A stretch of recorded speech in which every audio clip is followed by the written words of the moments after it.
Bienvenidos a esta nueva cápsula económica en la que vamos a analizar los resultados del PMI para Colombia correspondientes al mes de noviembre. Como es tradicional, iniciamos con un análisis del entorno internacional para pasar posteriormente a la economía local y específicamente el PMI. Bien, sin duda uno de los elementos que sorprendió el crecimiento económico en los Estados Unidos fue el buen desempeño del consumo de los hogares. Ustedes en esta diapositiva observan la segunda revisión del crecimiento del PIB en Estados Unidos para el tercer trimestre del año. La cifra fue ajustada hacia arriba de un 4.9 a un 5.2 y claramente muestra un mejor desempeño que el obtenido en el segundo y primer trimestres de este año. Sin embargo, sabemos que esta situación no se va a mantener por mucho tiempo.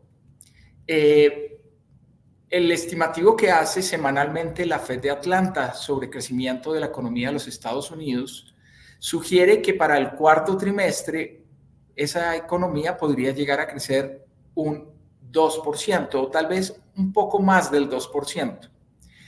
Ustedes observan acá dos líneas. La línea color verde corresponde al estimativo que hace la Fed de Atlanta semana a semana, de cuál sería el crecimiento, en tiempo real de la economía de los Estados Unidos. La línea color azul corresponde a la expectativa de los analistas. Si bien el estimativo de la Fed está por encima de los analistas, ese 2% que tendríamos en el cuarto trimestre del año significa una reducción considerable frente a ese 5.2% que vimos para el tercer trimestre. ¿Qué está produciendo esto? Bueno, tiene mucho que ver con el aumento que han tenido las tasas de interés en Estados Unidos, su efecto sobre el sector hipotecario, sobre la disposición a dar crédito por parte del sector financiero. Este cambio en el potencial de crecimiento de Estados Unidos en el corto plazo ha desatado cambios muy significativos en términos de las expectativas de tasas de interés y de comportamiento del dólar a nivel global. Otro de los elementos que también han favorecido este cambio que se ha generado en el mes de noviembre en términos de los mercados tiene que ver con las cifras de inflación. El dato de inflación para el mes de octubre salió en 3.2%. Es un dato realmente muy significativo, es una reducción importante. Y la buena noticia también está asociada con el hecho de que los indicadores de inflación básica que estamos observando en este gráfico, son la línea color gris, la línea color mostaza y la línea color rojo, muestran que efectivamente esos indicadores que descuentan los impactos de corto plazo de los precios de la gasolina o los precios de los alimentos consolidan una tendencia hacia abajo en términos de la inflación en Estados Unidos. Hoy por hoy, las expectativas de inflación al consumidor y las expectativas de inflación de costos en Estados Unidos para finales del 2024 están en niveles muy cercanos al 2%.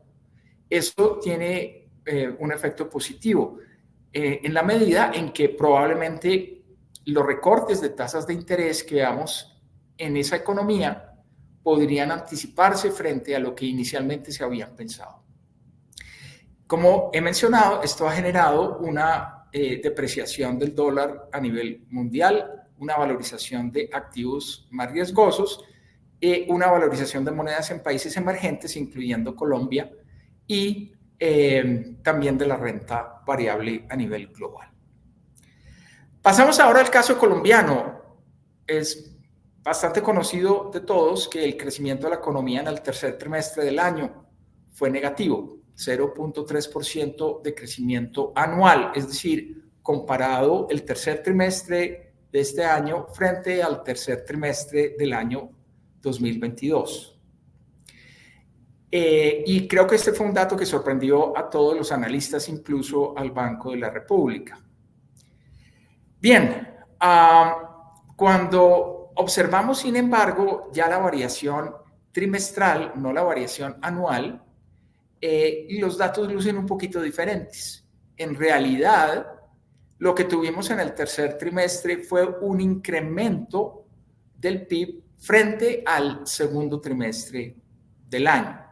Y esto es bien significativo. Recordemos que una de las definiciones de recesión, una definición popular de recesión técnica, es tener 2 o más trimestres de crecimiento negativo.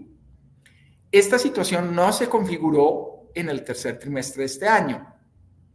Y si se mantiene un crecimiento positivo en la revisión que haga el DANE de estas cifras en 3 meses, si se mantiene ese dato positivo, pues obviamente la posibilidad de que el país entre en recesión es claramente más baja.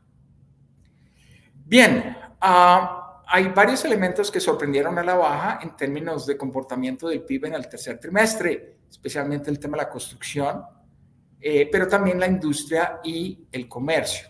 En el caso de la industria, ya el PMI para Colombia nos había anticipado esa situación. Sin embargo, otro de los elementos que sorprendió por el lado del gasto fue claramente el comportamiento de la inversión total en la economía.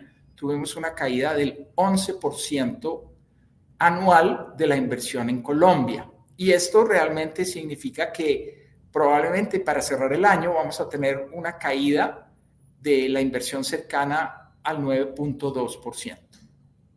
¿A qué se debe esa caída de la inversión?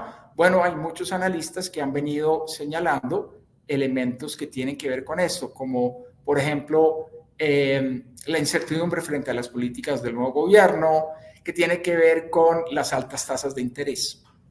Bueno, yo quisiera presentarles acá un factor adicional que creemos que es importante para explicar ese comportamiento de la inversión.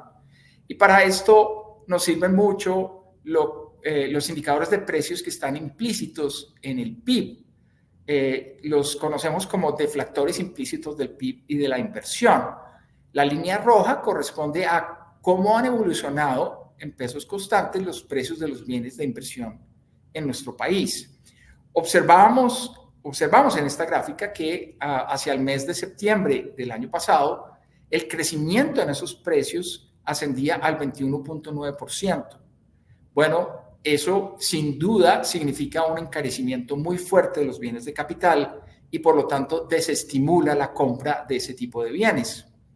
La buena noticia que podemos destacar en este ámbito es que los nuevos datos muestran una corrección importante en términos del crecimiento de los bienes de capital en Colombia. En particular, los datos al tercer trimestre sugieren ya una caída frente al año anterior, una caída del 9.2% en el costo de los bienes de capital. Obviamente esto está relacionado tanto con el comportamiento de la tasa de cambio, recordemos que buena parte de los bienes de capital son importados, como por el tema de los precios de los bienes de capital en el mundo, que también han venido presentando unas mejoras significativas en sus precios en los últimos meses.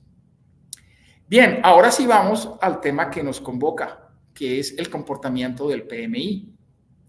Bueno, en el mes de noviembre tuvimos también un PMI por debajo de 50, lo que significa que es muy probable que la actividad manufacturera haya seguido con tasas de crecimiento negativas en el mes de noviembre. Sin embargo, podemos destacar que dos de los principales componentes del PMI, que son el nivel de producción y el nivel de pedidos, muestran precisamente este comportamiento. Es decir, hay caídas, pero algo más moderadas que las que habíamos visto en meses anteriores. Hay, sin embargo, un componente del PMI, que es el empleo, que no muestra una mejora importante en el mes de noviembre. Por el contrario, muestra un retroceso frente a los meses anteriores. Entonces, en materia de empleo, creemos que el sector manufacturero está expulsando trabajadores y no contratando trabajadores en forma significativa. Bien, otro de los elementos que vale la pena destacar de este PMI tiene claramente que ver con la evolución que han tenido los precios de los productos y los precios de los insumos. Ustedes pueden observar acá que esa tendencia descendente que habíamos registrado en los últimos meses en términos de tanto de los costos del sector manufacturero como de los precios de los bienes que produce el sector, esa tendencia, digamos, a tener bajos niveles de ajustes en precios, se ha venido modificando en los últimos meses. Por el contrario, entonces en el mes de noviembre también tuvimos un efecto alcista en estos precios que claramente está asociado a un incremento en costos, como lo podemos ver acá, pero también asociado a el cobro de impuestos saludables, que obviamente encarece los bienes de origen industrial y especialmente aquellos bienes que tienen altos contenidos en alguno de los insumos que no se considera tan sano para nuestro día a día. Bien, con eso terminamos esta cápsula económica. Espero que nos encontremos a principios del mes de enero en el año 2024 para comentarles sobre lo sucedido en el mes de diciembre. Muchas gracias y hasta una próxima oportunidad.